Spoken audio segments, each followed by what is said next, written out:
I'm sorry to have to tell you, but we're all everywhere stuff. Oh my God, the cop just told me. What the do you mean? They cannot resuscitate him. This is the exact moment this mother realizes she just killed her kid. But unfortunately, there are countless other examples of when parents realize they killed their children. Like this drunk driver. She's out of it. She don't know if she's in this world or not. Who else was in the car? She was.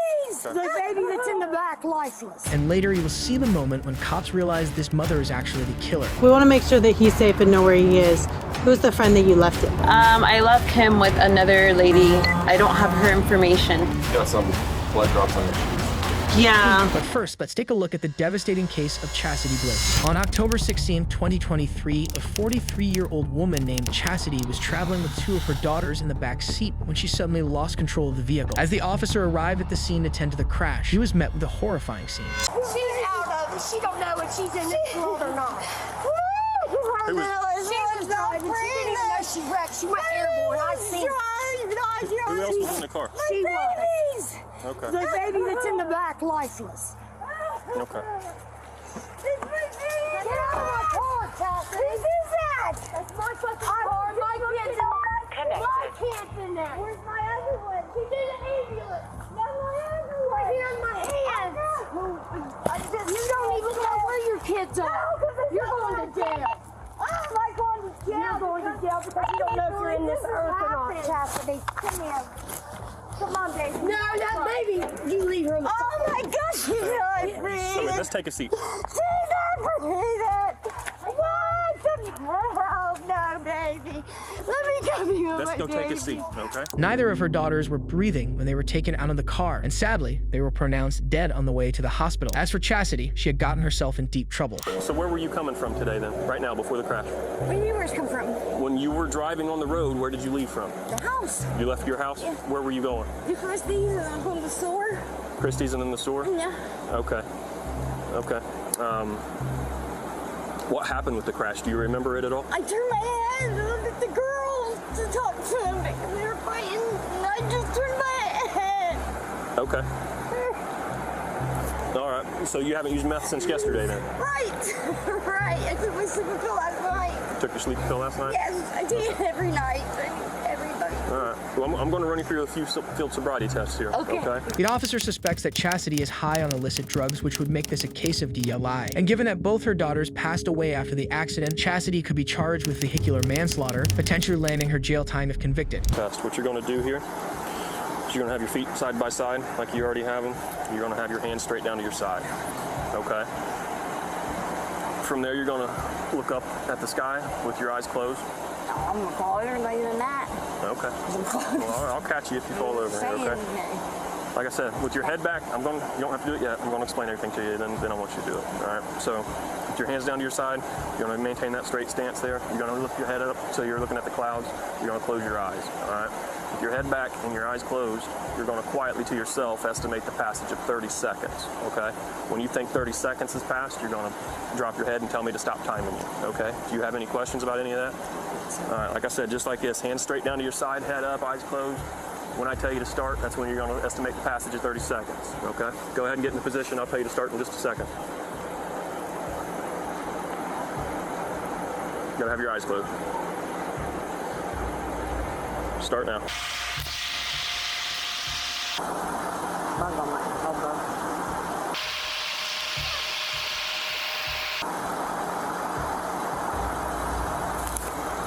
Okay, are you done? Yeah. How long was that? I think it was 30, but that kept getting on my elbow, so. How did you get to 30? Taking it. Count 1, 2, 3. 1, 2, 3. Okay. But then I stopped for a second when I said you were calling on me. Okay. So you had a little pause there in the middle and you just kept on going? You just count to 30 then? Okay. While performing field sobriety tests, Chasity showed visible signs of being intoxicated, confirming the officer's suspicions. However, as the officer informs her about this and tries to arrest her, she breaks down in tears. Right, turn around for me. Do you have any shoulder injuries? Not that you know of? Just gonna... I'm looking at the window, my kids go. Don't get me hurt.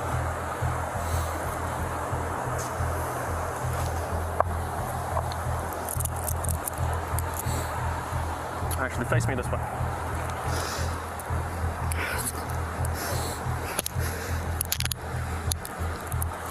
Damn, it's cold.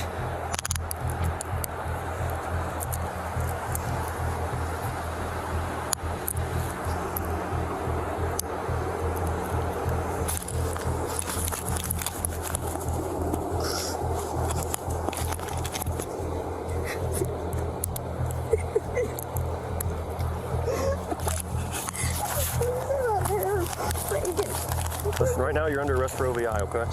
She was charged with 2 counts of first-degree aggravated vehicular homicide, third-degree endangering children, and reckless homicide. If convicted, she could be sentenced to over 10 years in prison. Chasity lost her children because of an accident. But what happens when you plan the murder of your son? On March 29, 2022, an Illinois woman named Stephanie Jones went to check up on her son when she was met with a horrifying scene. Her son, 8-year-old Navin, was lying on the ground, unresponsive and barely breathing. She called 911, however, instead of immediately telling police what was wrong, as any normal person would do. She spent a good 30 seconds blaming Navin's grandmother for her son's odd behavior. My son, since I got him from his grandmother's after she threw him out, he's been doing a lot of really weird things, like drinking his own urine. What happened today? I went upstairs because I hadn't heard from him and found him unresponsive on the floor. Is he breathing? No. When the police looked up Stephanie's name, they found out that this wasn't the first time she and her husband, Brandon Walker, were involved in a child-related crime. Upon further investigation, police found that the couple was undergoing investigation by the DCFS regarding potential child abuse. And when the officers arrived at the scene and assessed the situation, that becomes too apparent. So long story short, last night, 8 p.m., kid was put to bed by mom. She's been up. No one's checked on him since she called at like 2. This came at 2, whatever. She called for him, didn't hear from him, went upstairs, didn't hear from him, went in his room, unresponsive, cold. She puts him in the bathtub because he's cold. Maybe that'll help. And then calls us. It was last seen at 8 p.m. when he went to bed. She's been up for a while. Dad left at 6 a.m., didn't check on him, took the other son to work with him. She went to go check on him a little bit ago before she called. Called for him, he didn't answer. She's been gone all day? No, she's been here, I'm sorry. She's been here. But he's just been in a bedroom or something? Yeah. Okay. She called for him, didn't hear anything, so she went to go check on him. Went in the room, he was unresponsive, told to be touched, so because he was cold, she went in the bathtub. Instead of calling 911 right away, Stephanie tried putting her son in a bathtub in an attempt to keep him warm. When the medical staff arrived, they checked if the boy was still alive and found that he had a pulse. However, he was severely malnourished, weighing only 30 pounds, making him too weak to resuscitate. So the officers have the unfortunate task of breaking the horrible news to the parents. Ma'am, I'm sorry to have to tell you, but through all the efforts we have done. Oh my God.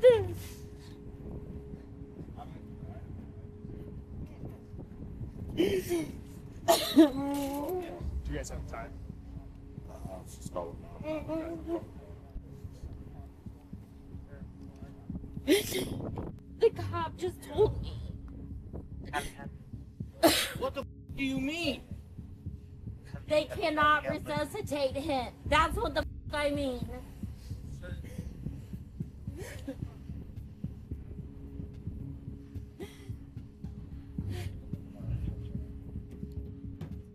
There's no fucking way!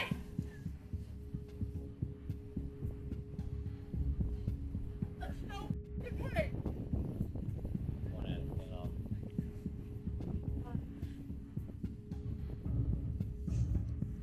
I've been telling you and the DCFS bitch that he needed to be seen. You guys are putting all your business out.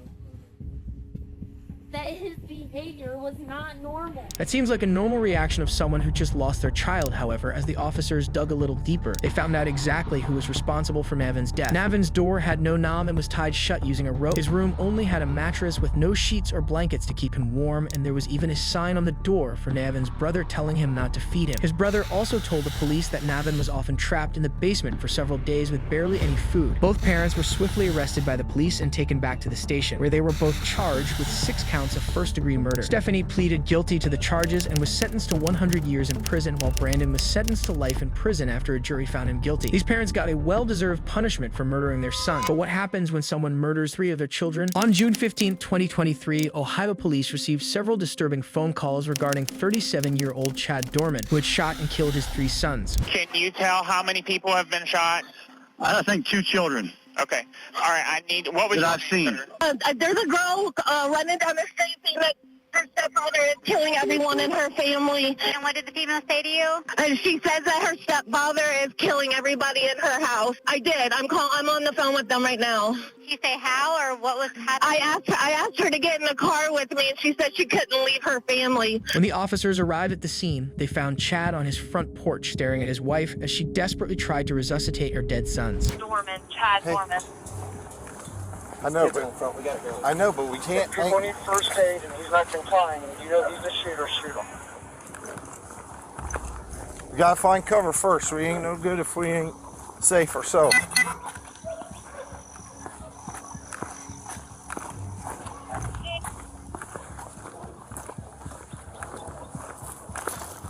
Hey, no. We need to come from this side where we can see them. Don't take cover behind her. We see him. In a situation like this, where the suspect is armed, the officers have to be careful in approaching the suspect as the stakes are very high. The officers are a bit hesitant to approach him head-on at first, however, realizing that Chad is armed and dangerous, they decide to move in to catch him before he can harm anyone else. Show us your fucking hands now! Stand up! Stand up! Stand up! Stand up now! Stand up! Stand the fuck up! EMS, the stage, and air crew are going to go ahead and fly whenever any units can advise. Get your hands out of here. 72. Tell 21. It's in the air. If those guys can confirm that there's people that need first aid and that's the shooter, he's not complying, they need to take care of the victims. They have to shoot him and shoot him. Man, I ain't trying to hurt nobody. I'm completely sober. Never did 63, we're 21. Get the EMS over here. Well, I did drugs when I was little, but I don't do drugs now. I'm sober. I'm not trying to fight you. 63. Get your butt inside. Gatlin, get your butt inside. Luckily for the officers, Doerman doesn't make any attempts to harm them, however. He doesn't comply with the officers' commands, so they drag him to the ground and handcuff him. What are you doing, man? Hey, are you copying all this? Can I roll over? I ain't gonna hurt you. I ain't gonna hurt nobody. You got anything on you? No, I ain't got nothing, man. Phone, that's it. I ain't mad, I ain't nothing. Just make sure that dog don't come out. I don't think he'll bite you. Just don't reach for him and try to grab him and pet him. All right. He won't bite you. What's going on, man? Nothing. Can I stand up? It's kind of uncomfortable. I'm gonna get you here in a second. I ain't running away. You can do whatever you want with me.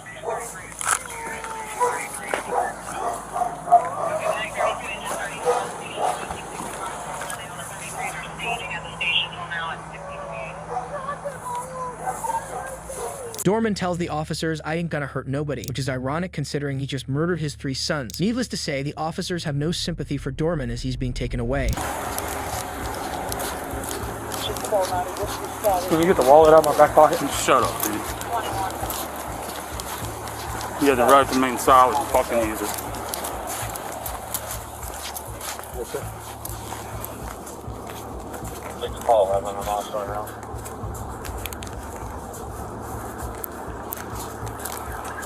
I'm almost there.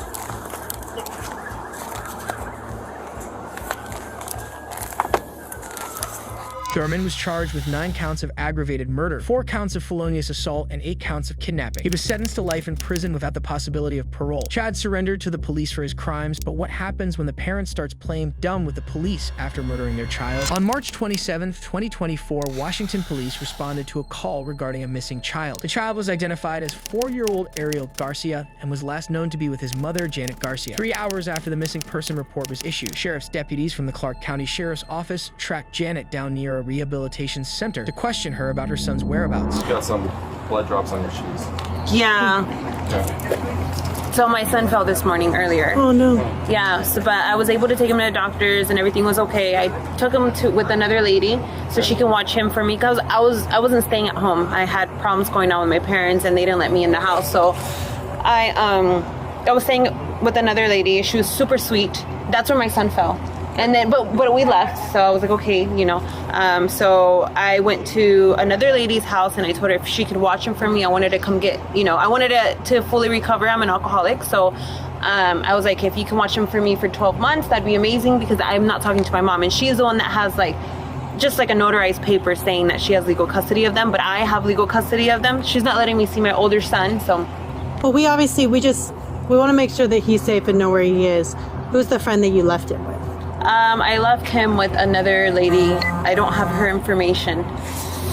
Oh, well, that's not gonna cut it. We got to figure out where he's at. Where can you like tell me the location where somebody could go and check on him and make sure he's okay? In like SeaTac area. Okay. Seattle. More specific? I don't have an address. Nothing.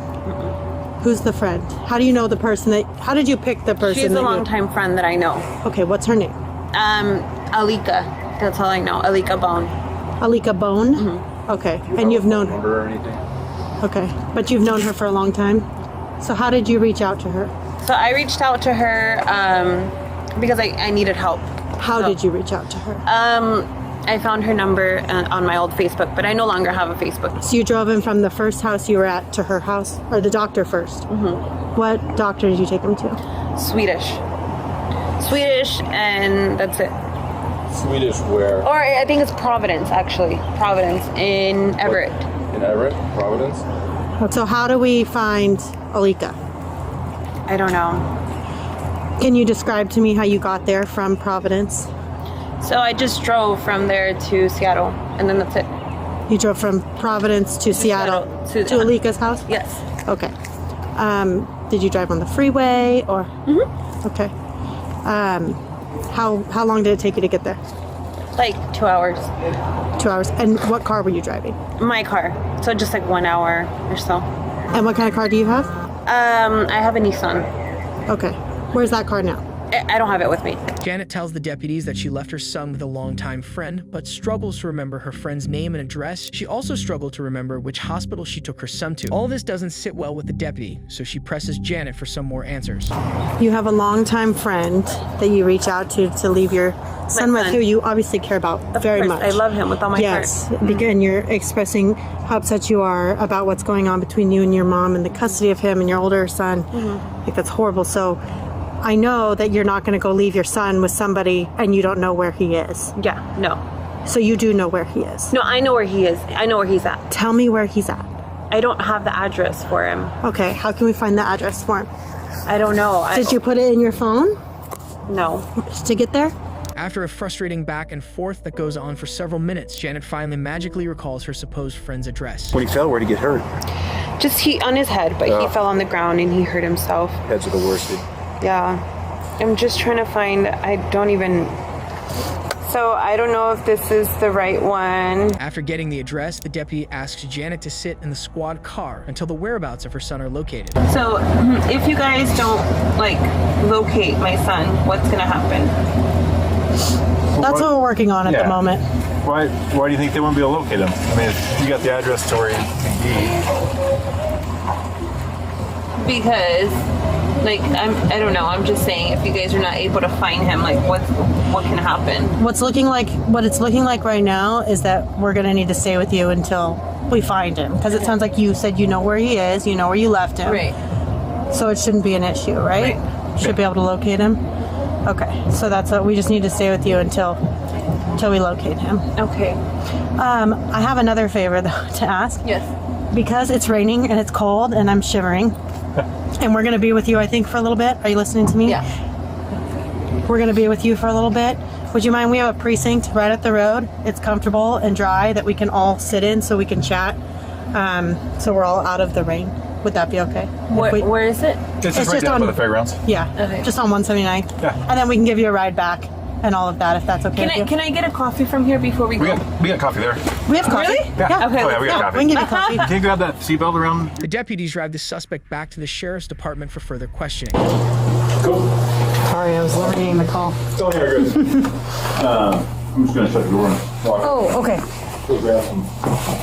Okay. Well, if you need anything, just knock on the door, okay? As Janet is sat down in the interrogation room, the deputies do a little digging and find out that the phone number and the address she provided don't match, so for now, she will be arrested and sent to jail for making false statements. However, on the following day, on March 28th, 2024, officials discovered Ariel's badly bludgeoned body in a secluded forest, giving Janet additional charges of first and second degree murder as well as assault on a child. She pleaded not guilty to the charges and her bail was set $3 million. This mother got what she deserved. But what happens to a mother who throws her child away like trash? On January 27th, 2023, 19-year-old Alexie Trevizo was rushed to the hospital after she complained about lower back pain. A few hours into her visit, she went to the bathroom for 20 minutes, however. When she returned, the cleaning staff found something that shook their spine. Inside the bathroom's trash can was a deceased newborn baby. Alexie had secretly given birth inside the bathroom and then tried to dispose of her child in a trash bag. After this horrifying revelation, the hospital staff called 911. We did a pregnancy test on her, showed positive. She was a 9, that she had sex. Then she said she had to go to the bathroom. She went to the bathroom. She was in there for quite a while. We kept knocking on the door. Finally, we got her to open the door, and there was blood everywhere. She was cleaning it up. Okay. So we took her back to the room, and I was afraid that she knew she was pregnant. She had done something to herself. Mm-hmm. So the doctor started doing an exam on her. We had the lady come to clean the bathroom. She put the baby in the trash can, and then she put another clean liner over the top of it. The nurse tells the officer that they performed a pregnancy test on Alexie, which came back positive, however. Alexie told the officers that she had never had sex in her life and asked to go to the bathroom where the crime took place. After getting filled in by the hospital staff, the officers go inside and break the news to Alexie and her mother. I'm sorry, there's we discovered a dead baby in the bathroom. Oh my gosh. I'm sorry. It came out of me and I didn't know what to do. Lexi, I told you about this. I just asked you, baby, to tell me the truth. It was not crying or nothing. What did you do to it? Okay, stop right here. Stop.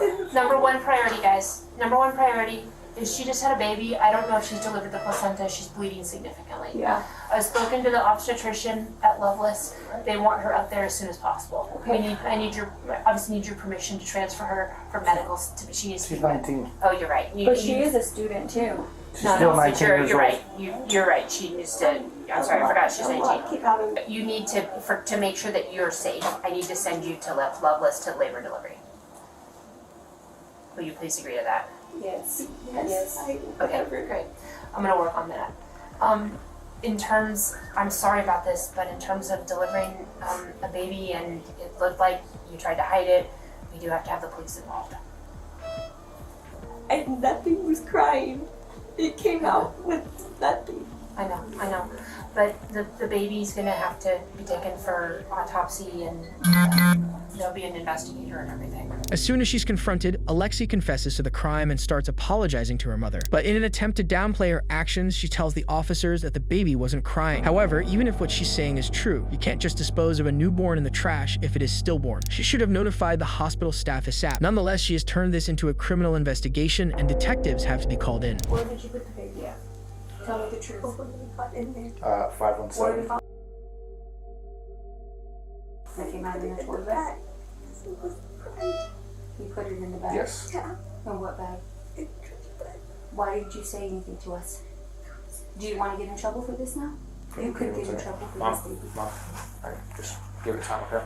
We're gonna speak to detectives whenever she's ready, okay? After a thorough investigation that took almost 5 months, the investigators concluded that Alexie had murdered her newborn and thrown it in the trash. They were able to obtain an arrest warrant for her arrest, and on May 10th, 2023, they went to her house to arrest her. This is my house. I have a right to see the warrant. I'm letting you know she has a warrant for her arrest. We don't have a search warrant for your house, we have a warrant for her arrest. Okay, can we see the warrant? Yeah, once we get all She gets a copy of it. Can I go up there when you take her up there? You can go to the detention. Do you know where it is? Everything? It's Okay, so what is she under arrest for? She's over 18. She's got a copy. I understand that, Right. Detective Gonzalez. Right. What is she under arrest for? She has a warrant for arrest. Okay? For what? That's all I'm going to tell you. Okay? What do you mean that's all you're going to tell me? Tell me. Homicide. Open count of homicide. And tampering with evidence. Tampering with evidence? Yes. At the hospital? So, can we see her now? Give me a minute. Since Alexie is over the age of 18, the officers aren't required to show the arrest warrant to her mother, who isn't buying it. However, after a short call with presumably her lawyer, she gives in. I understand that. I understand that. That's Melanie. That's Devin's mom. She's good. She's okay. We're not going to be rough with her or anything. We're just going to take her over there and book her. Please don't be rough with her, please. Just bring her out. You can be with her the entire time. Okay? Do you know where the public safety complex is? 3300 West Main? You can follow us over there. I will take you there. Alexie. Okay. What's the last 4 of your social? She don't even know it. You don't know it? I don't know. I don't remember. Alexie, do you know your date of birth? Yes. Okay. What is it? 11/25 birthday.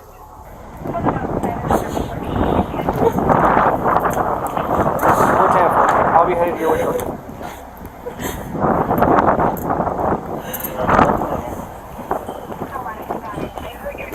Relay the rest. I'll be headed your way for the relay shortly. Alexie was taken back to the station and charged with first-degree murder, child abuse, and tampering with evidence. Killing your newborn baby is evil, but what happens when the suspect starts playing the victim? On January 27, 2024, a man in Cheatham County was sleeping at his house when all of a sudden, his wife and daughter struck him with a skillet and attempted to strangle him using a belt. The man managed to escape to his neighbor's house before calling 911. As the Cheatham County Sheriff's deputy arrived at the scene, he found the man on his neighbor's porch covered in blood.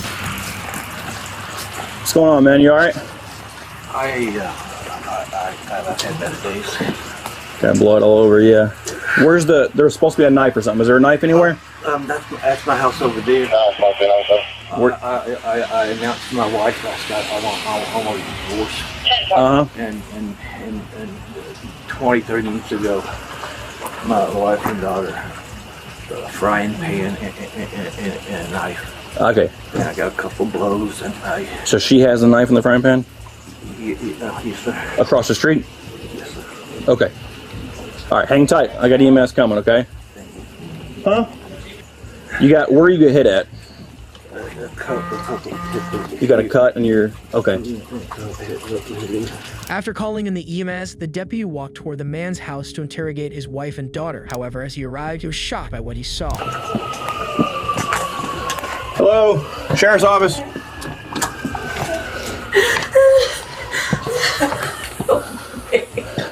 Okay. Please look at my mom first.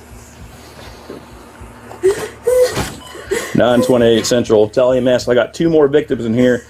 Lots of blood. Stand by. I'll try to get test the wounds. She's a cancer patient.